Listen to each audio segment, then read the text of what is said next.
여러분 안녕하세요. 말씀 묵상입니다.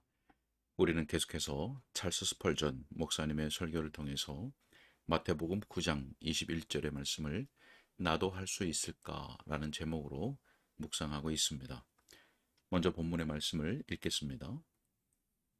이는 제 마음에 그 고돈만 만져도 구원을 받겠다 함이라. 아멘.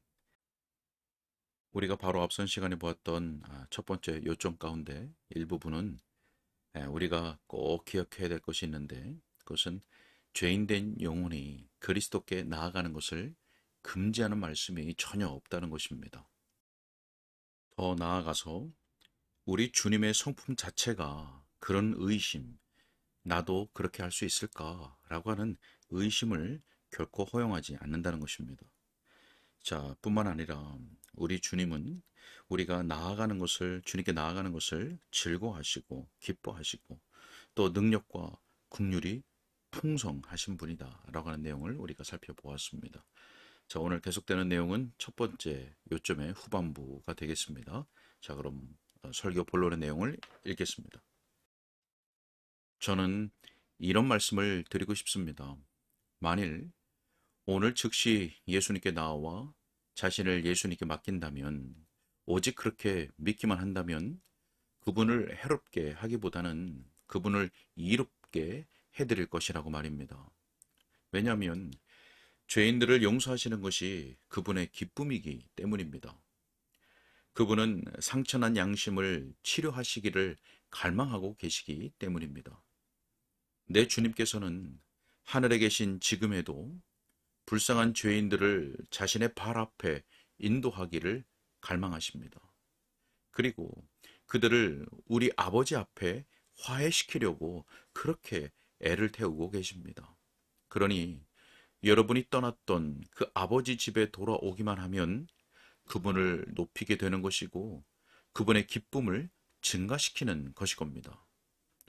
만일 여러분이 주님께 나아오면 주님의 마음은 정말 기쁠 것입니다.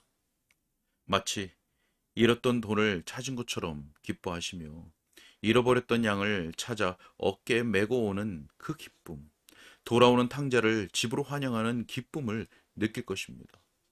여러분이 나도 그렇게 할 수 있을까? 라고 계속 말할 필요가 없다고 저는 생각합니다. 왜냐하면 이러한 용기를 주는 모든 논증들을 보고 여러분은 다음과 같은 사실을 확증해야 마땅하기 때문입니다. 하나님께서 임금과 구주로 보내신 그분을 믿는 충분한 보장이 있다는 사실입니다. 하나님께서 그분을 보내신 것은 이스라엘에게 회개를 주시고 죄 사함을 주시기 위한 것이었습니다. 이렇게 말한다면 여러분에게 도움이 되지 않겠습니까?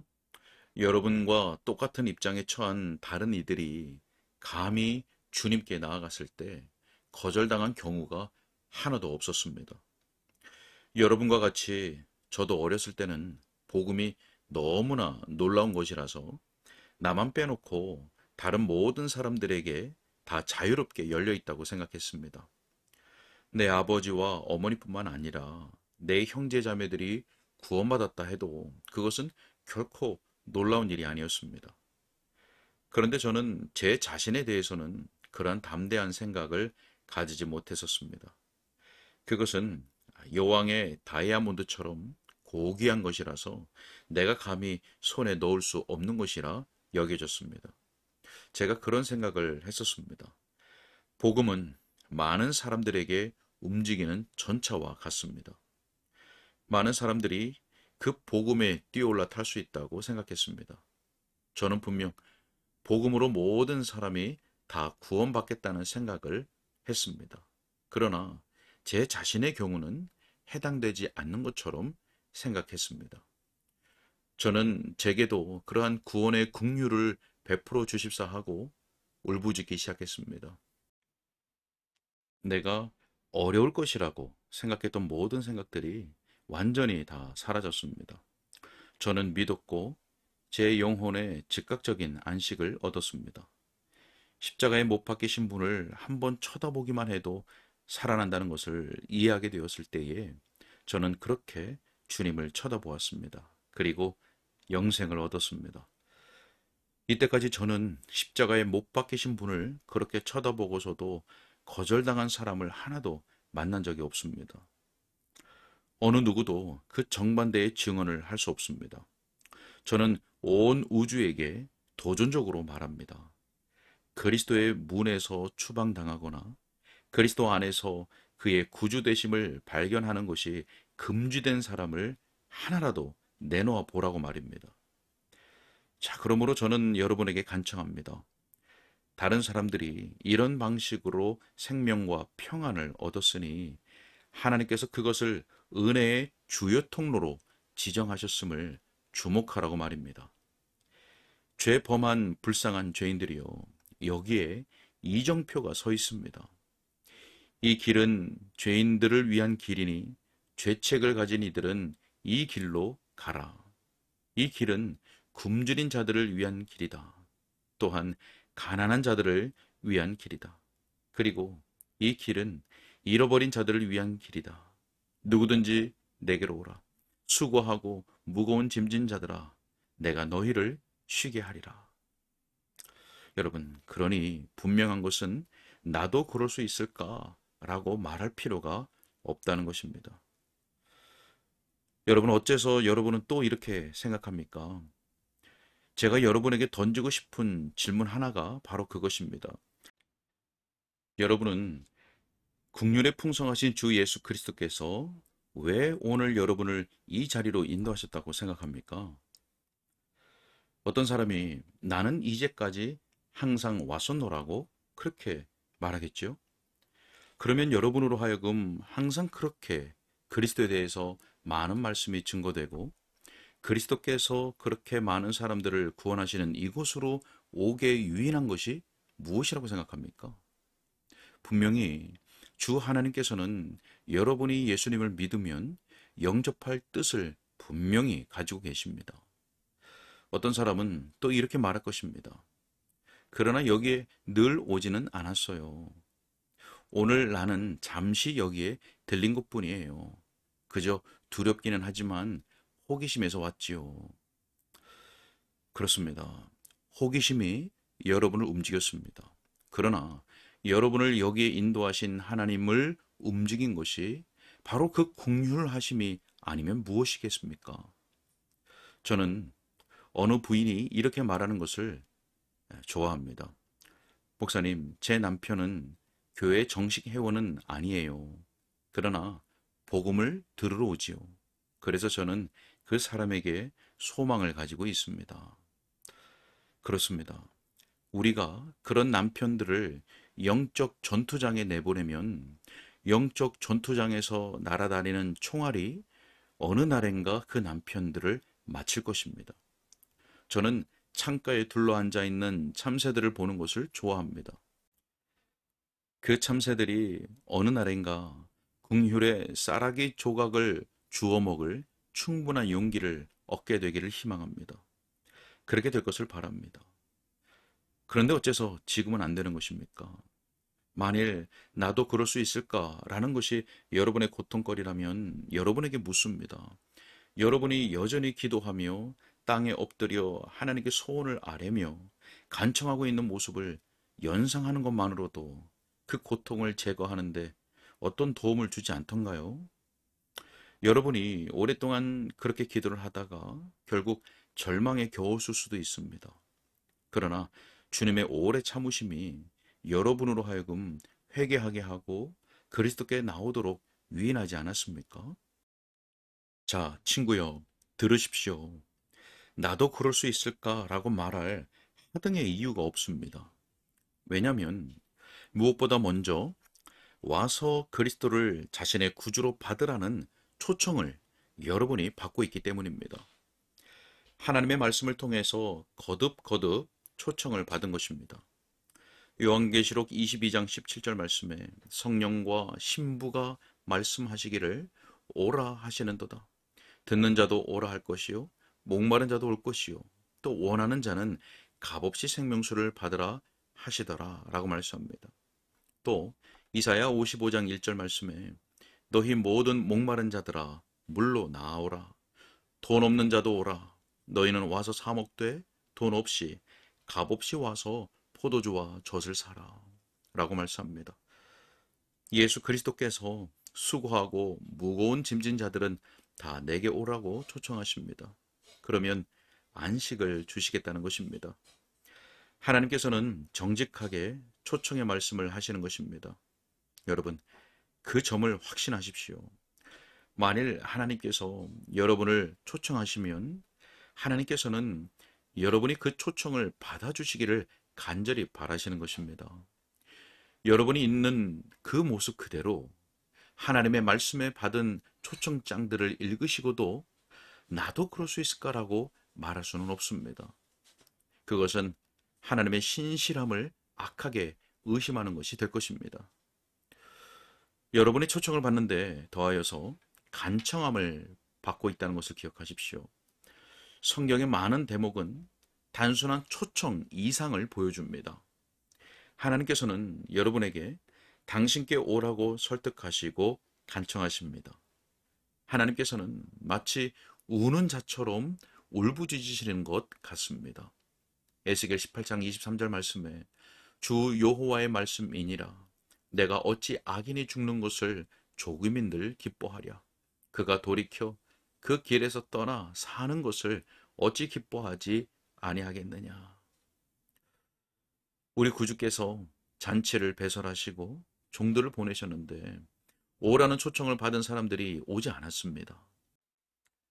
그때 종들을 보내어 강권하여 오라고 하셨습니다. 단순한 초청 이상을 행하신 것입니다. 주님께서는 거룩한 강압을 쓰셨습니다. 예수님을 믿지 아니하는 여러분 모두에게 간청하고 설득하고 권면합니다. 제발 주님의 초청을 받아들이십시오. 예수님의 이름으로 저는 주님을 구하라고 간청하는 바입니다. 저는 단순히 그렇게 하지 않으실래요? 라고 말하고 있는 것이 아닙니다. 오히려 간청자의 입장에서 온 마음을 다해서 예수님께 나오십시오. 와서 여러분의 모든 죄책 어린 영혼을 그분에게 의탁하십시오. 라고 말씀드리는 바입니다. 복음의 메시지를 이해하지 못하시겠습니까? 그 복음이 무엇을 요구하고 무엇을 주는지 알지 못합니까? 만일 예수님을 믿으면 순간적으로 완전한 용서를 받게 될 것입니다. 만일 여러분이 하나님의 아들을 믿기만 하면 즉시로 영원히 죽지 아니하는 생명을 받게 될 것입니다. 바로 지금 섬광처럼 빠르게 받게 될 것입니다. 여러분이 누구를 할지라도 어떤 일을 행한 사람이라 할지라도 하나님께서 죽은 자 가운데서 살리신 그분을 마음으로 믿고 구주로 복종한다면 여러분의 모든 죄와 불의가 사함 받을 것입니다. 구름이 사라지는 것처럼 여러분의 모든 불의를 하나님께서는 다 흩어 버리실 것입니다. 하나님께서는 여러분을 새롭게 시작하는 사람으로 만드실 것입니다. 그리스도 예수님 안에 있는 새로운 피조물로 만드실 것입니다. 이전 것은 지나가고 이제 모든 것이 새롭게 됩니다. 자, 그러나 요점이 여기에 있습니다.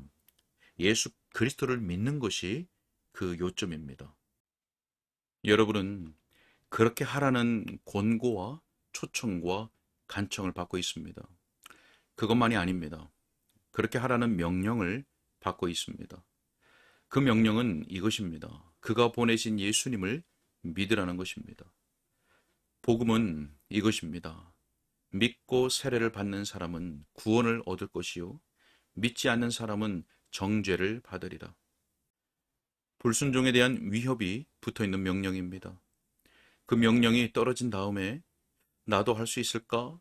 라고 어느 누가 말하겠습니까? 내 마음을 다하여 주 너의 하나님을 사랑하라 는 말씀을 읽고 나서 내가 하나님을 사랑할 수 있을까요? 라고 말할 수 있겠습니까? 내 아버지와 어머니를 공경하라는 말씀을 읽고 내 아버지와 어머니를 공경할 수 있나요? 라고 말합니까? 아닙니다. 명령은 허락이요 그 이상을 뜻하는 것입니다.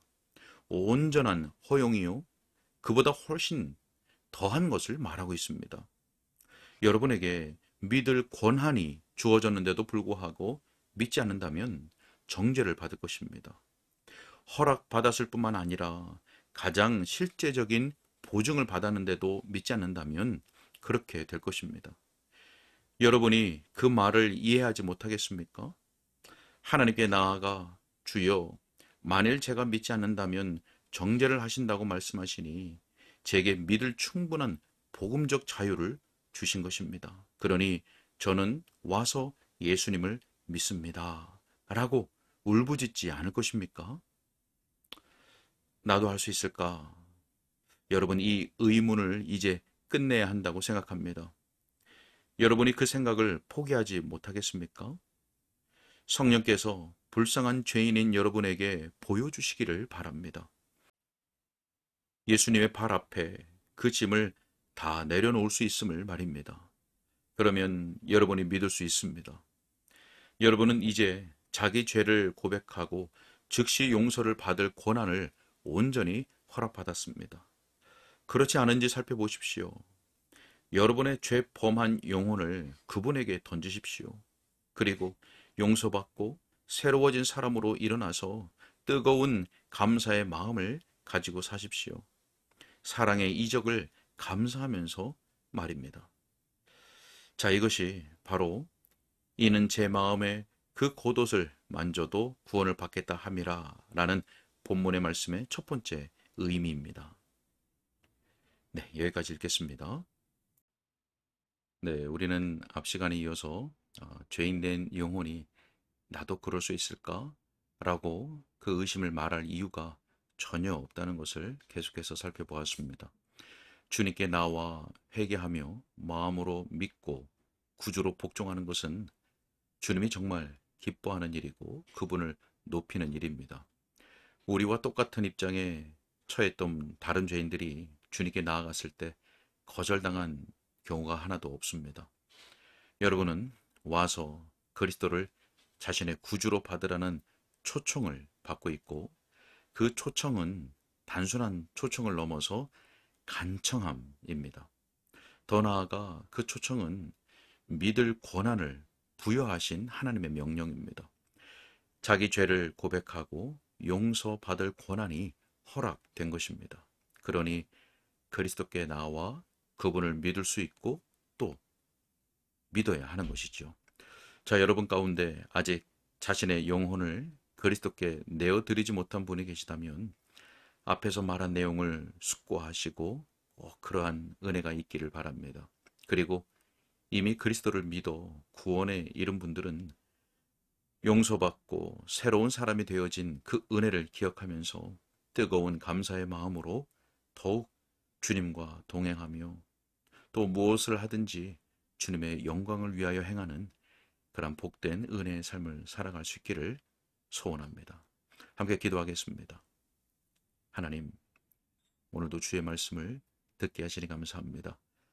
우리 가운데 아직 구원의 은혜가 없는 자들이 있다면 성령으로 말미암아 그 심령에 역사해 주셔서 이 말씀을 깊이 숙고하는 가운데 성령의 인도함을 받아 은혜의 자리로 나아갈 수 있도록 주님께서 역사하시고 인도하여 주옵소서. 그래서 이 본문의 말씀과 같은 놀라운 은혜의 역사가 그의 영혼이 일어나도록 도와주옵소서. 하나님, 그리고 이미 예수 그리스도께 나아가 죄 용서와 의롭다 하심을 받은 구원의 은혜에 이른 하나님의 백성들이 있다면 주님, 그들에게는 자신이 받은 그 죄 용서함과 그 구원의 은혜가 얼마나 크고 소중한지를 더욱 깊이 새롭게 깨닫게 해주셔서 뜨거운 감사의 마음을 가지고 더욱 주님께 영광을 돌리는 복된 삶을 살아갈 수 있도록 주여 인도하여 주옵소서. 주님께 의탁하옵고 우리 주 예수 그리스도의 이름으로 기도하옵나이다. 아멘.